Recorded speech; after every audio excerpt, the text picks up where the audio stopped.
Bismillahirrahmanirrahim. Assalamualaikum warahmatullahi wabarakatuh. Alhamdulillah, thumma alhamdulillah, wassalatu wassalamu ala rasulillah, amma ba'd.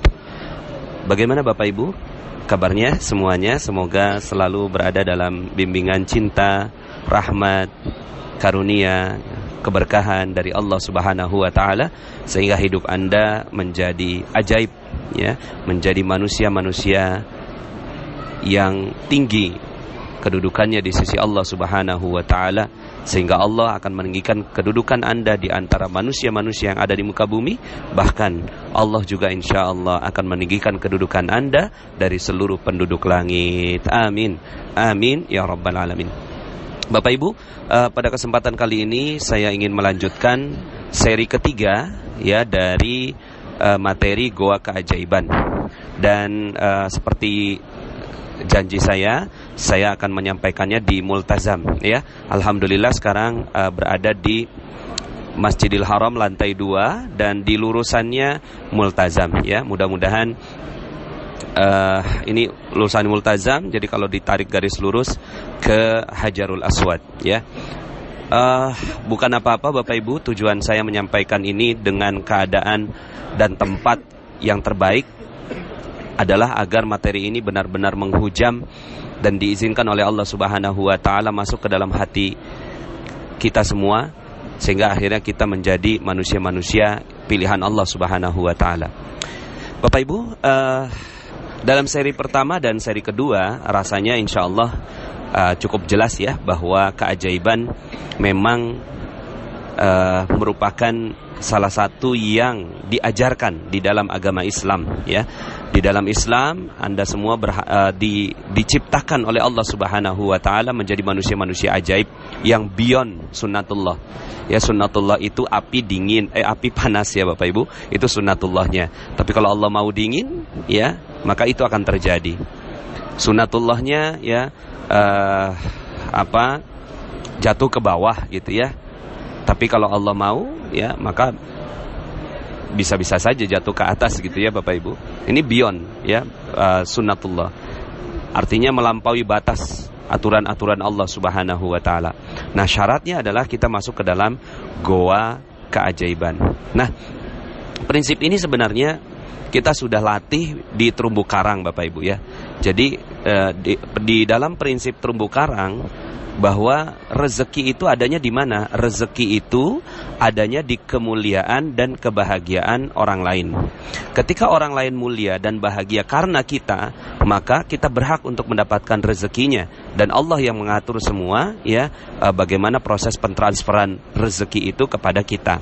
Nah, kalaulah membahagiakan manusia, memuliakan manusia, itu sudah sedemikian, ya, rezekinya yang diberikan, bagaimana lagi ketika kita memuliakan dan membahagiakan Allah sang pemilik rezeki.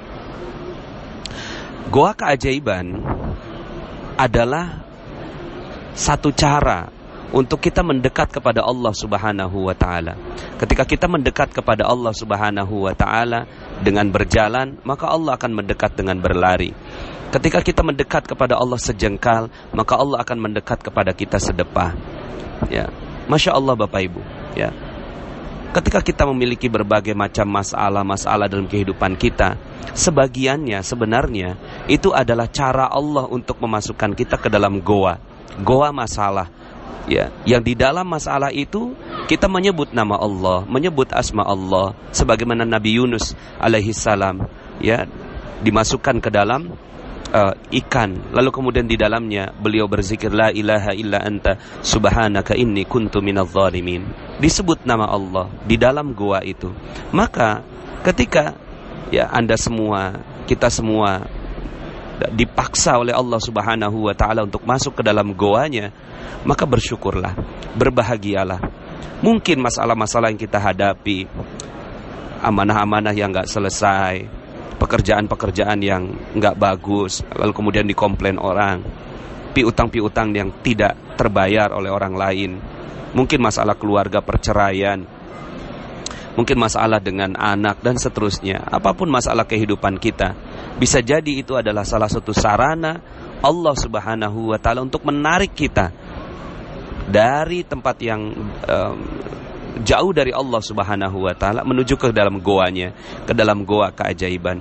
Maka bagi mereka-mereka yang berada di dalam goa lalu kemudian dia menyebut asma Allah Subhanahu wa taala, maka saat itulah dia memuliakan dan membahagiakan Allah Subhanahu wa taala. Kalaulah manusia saja mulia dan bahagia lalu kemudian Allah berikan rezeki atas asbab tersebut, atas sebab tersebut, atas wasilah tersebut, lalu bagaimana lagi Allah Subhanahu wa taala yang dimuliakan dan dibahagiakan di dalam goa keajaiban. Maka Bapak Ibu, terdapat banyak sekali kisah di dalam sejarah-sejarah Islam yang menyebutkan tentang hal ini, ya. Dan selalunya ketika terjadi keajaiban, ketika perang Badar terjadi, maka para sahabat diajak oleh Rasulullah SAW untuk masuk ke dalam goa.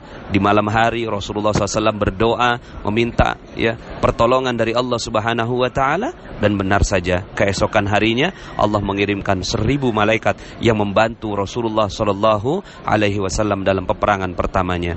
Nah, Bapak Ibu yang dirahmati Allah, ini adalah kisah-kisah yang berada di sirah Rasulullah SAW. Lalu bagaimana ya yang berada dalam kehidupan kita? Bagaimana menggunakan materi goa keajaiban ini untuk kehidupan rezeki kita, ya? Karena bukan apa-apa Bapak Ibu. Saya kenapa membahas rezeki? Karena rezeki adalah ladang amal. Sebagaimana Rasulullah SAW juga ladang amalnya dalam berdakwah mengajak manusia ke dalam agama Allah Subhanahu wa taala, ya. Maka ketika kita berbicara dalam ranah rezeki yang memang di dalam Al-Qur'an Allah Subhanahu wa taala sering mengulang tentang rezeki, bahkan doanya Nabi Ibrahim alaihi salam juga meminta rezeki, ya, kepada anak keturunannya, ya.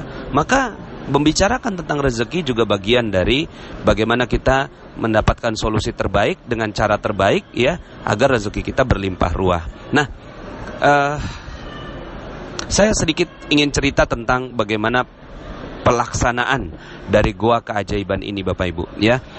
Saya sedikit ingin cerita kesaksian saya terhadap seorang guru yang beliau Ustadz Yusuf Mansur, ya, ketika saat sholat duha begitu, ya, kemudian mengajak saya, Nas, kita sholat dulu, ya. Kemudian waktu itu saya sudah mau pamitan kepada beliau, Ustaz, ana ada keperluan gitu, ya. Ya udah pamitan, tapi pas udah jalan gitu dipanggil lagi sama Ustaz.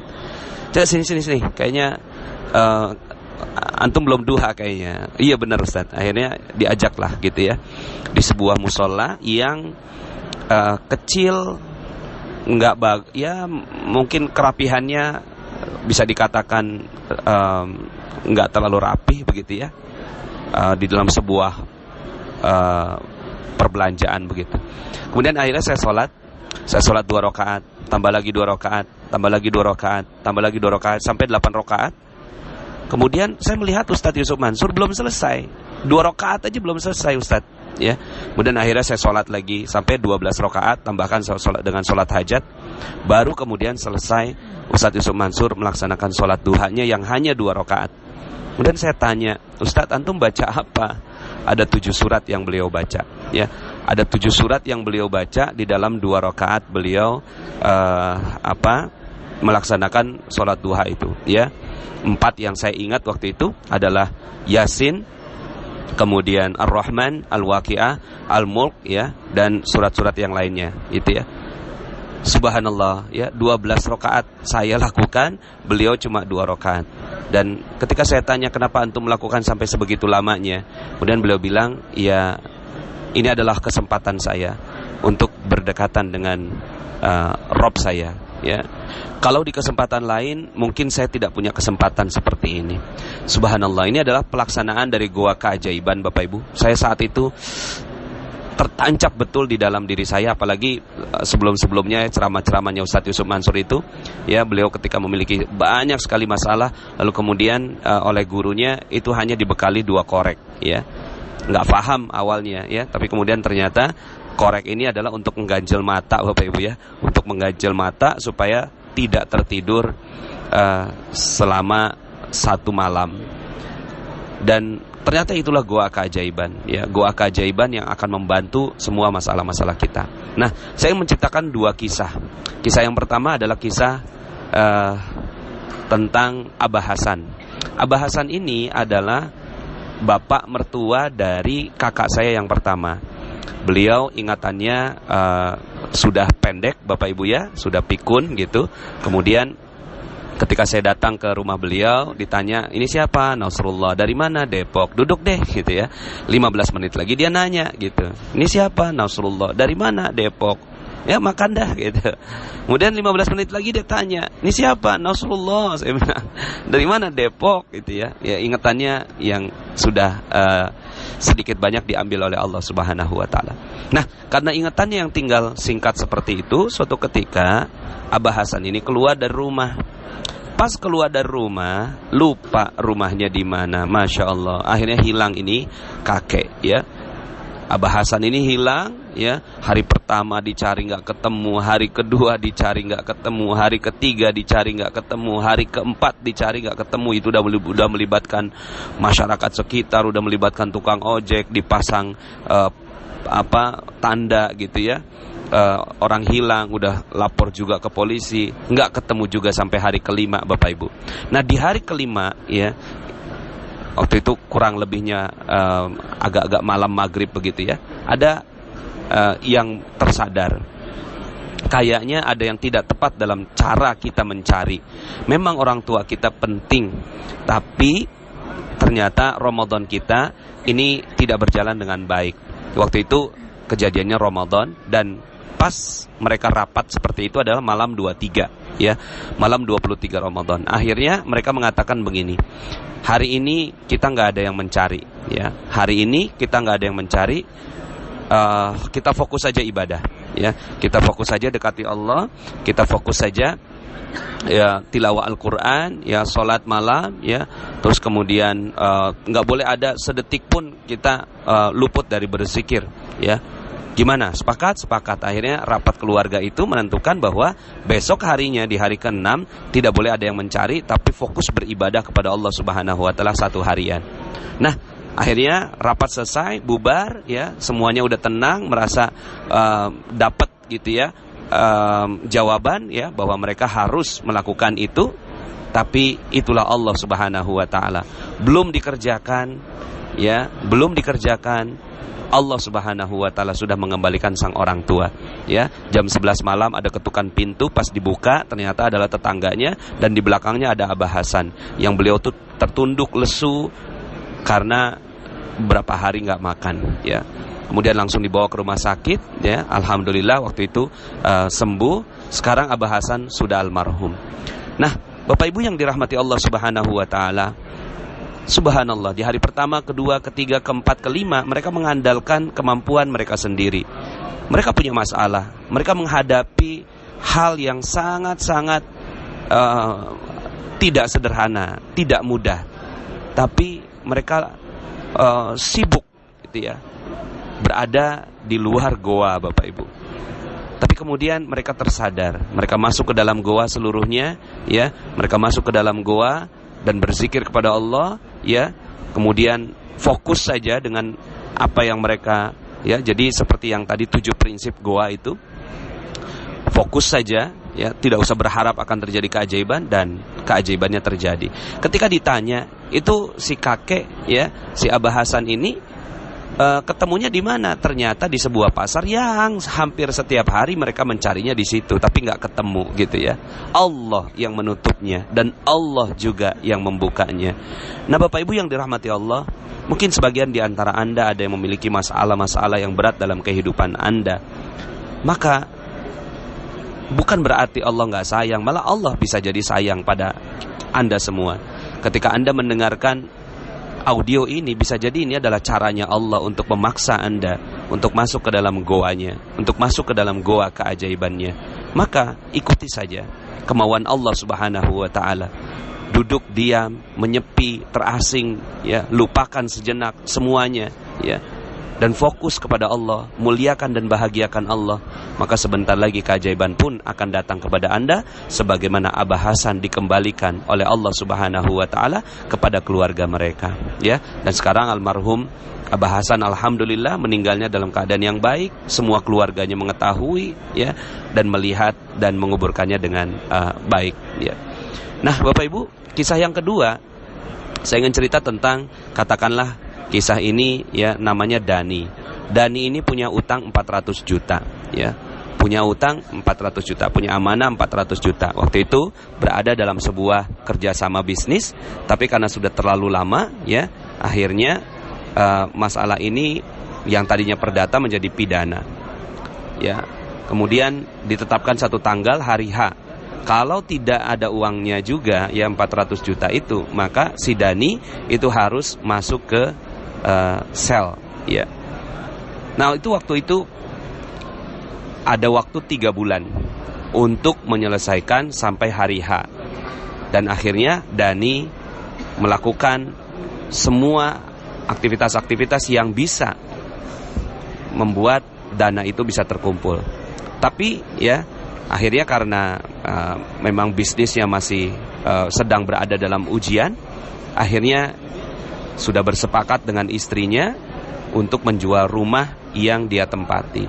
Ya sudah, ya, akhirnya mereka bersepakat untuk jual rumah dan kemudian membeli rumah yang mungkin lebih kecil dari yang sekarang ditempati.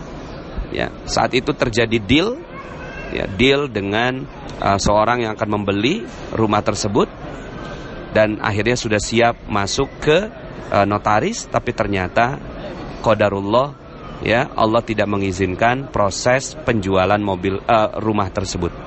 Akhirnya apa yang terjadi? Yang terjadi adalah mereka, si Dani tidak berhasil untuk mendapatkan dana pengembalian. Waktu itu, ya, Ramadan, dan ketetapan hari hanya itu adalah beberapa hari setelah Lebaran. Dan akhirnya Dani masuk ke dalam goa keajaiban, yaitu Ramadan. Dan akhirnya dia fokus saja di 10 hari terakhir di bulan Ramadan. Dia fokus tidak keluar dari masjid. Dia fokus beribadah, beritikaf, dan berzikir kepada Allah Subhanahu wa taala. Setiap si Dani membaca Al-Quran, di setiap hurufnya dia titipkan, ya, bayangan, imajinasi 400 juta itu ke dalam setiap huruf yang dia baca. Apakah bisa selesai? Tidak ternyata, ya. Sampai H-2 Dani harus menghadapi proses pengadilan. Uangnya belum terkumpul juga. Dan akhirnya Dani sudah pasrah. Dia sudah siap untuk dipenjara. Dia sudah siap menerima segala resikonya. Dan tiba-tiba Allah Subhanahu wa taala mengirimkan seseorang yang ingin membeli, ya, asetnya Dani yang lain. Jadi Dani memiliki beberapa aset, ya, yang mau dijual malah nggak laku, yang dia pikir nggak mungkin kejual dalam waktu cepat, hari itu laku kalau nggak salah 500 juta, ya. H-2. Lalu kemudian akhirnya H-1 dananya ditransfer, dan di hari H selesailah seluruhnya, bahkan masih ada sisa 100 juta. Subhanallah, mari kita lihat prosesnya. Allah Subhanahu wa ta'ala sebenarnya telah menyiapkan dananya, tapi Allah ingin melihat kesungguhan Dani dalam mendekati goanya, mendekati goa keajaiban yang Allah Subhanahu wa ta'ala persiapkan untuk Dani. Dan akhirnya alhamdulillah masalahnya bisa terselesaikan dengan baik. Nah, Bapak Ibu yang dirahmati Allah Subhanahu wa ta'ala, saya yakin kisah-kisah seperti ini bertebaran banyak sekali, ya, dalam sejarah umat Islam. Dan sekarang giliran Anda untuk juga memberikan kisahnya, memberikan testimoninya. Masuklah ke dalam goa, maka Allah Subhanahu wa ta'ala akan mencurahkan rahmatnya. Wa idh i'tazaltumuhum wa ma ya'buduna illallah fa'wu ilal kahfi yanshur lakum rabbukum min rahmatih wa yuhayyi lakum min amrikum mirfaqa. Masuklah ke dalam goa. Lalu kemudian nanti Allah akan mencurahkan sebagian rahmatnya dan menyediakan penyelesaian atas urusan mereka. Masya Allah, Bapak Ibu, saya doakan di Multazam ini, saya doakan benar-benar Anda semua akan mendapatkan rahmat, berkah, cinta, kemuliaan, kejayaan dari Allah Subhanahu wa Ta'ala melalui materi Goa Keajaiban ini. Secara tulus dalam hati saya yang paling dalam, saya mendoakan Anda agar menjadi manusia-manusia pilihan Allah Subhanahu wa Ta'ala.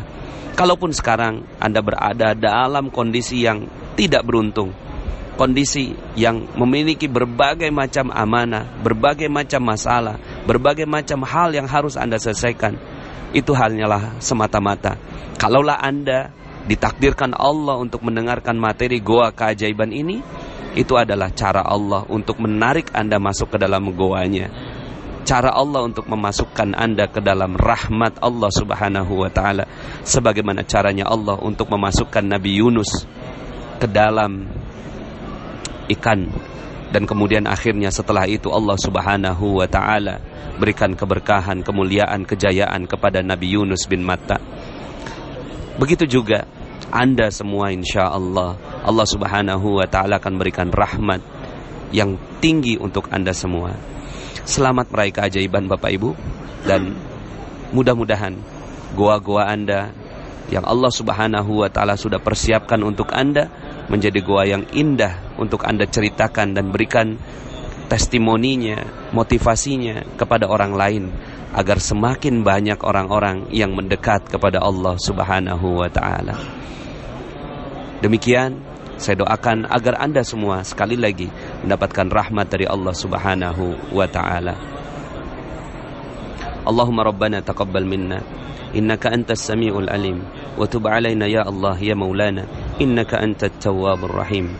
Allahumma ya farijal ham wa ya kashifal gham wa ya mujib da'watil muttarrin rahmanad dunya wal akhirah wa rahimahuma anta tarhamuna farhamna rahmatan tughnina biha ar-rahmatika man siwak. Rabbana atina fid dunya hasanah wa fil akhirati hasanah wa qina adzaban nar. Bifadli subhana rabbika rabbil izzati amma yasifun wa salamun alal mursalin walhamdulillahi rabbil alamin. Demikian Bapak Ibu, mohon maaf atas segala kekurangan. Yang benar hanya datang dari Allah Subhanahu wa Ta'ala. Aqulu qouli hadza fastaghfirullahalazim li wa lakum.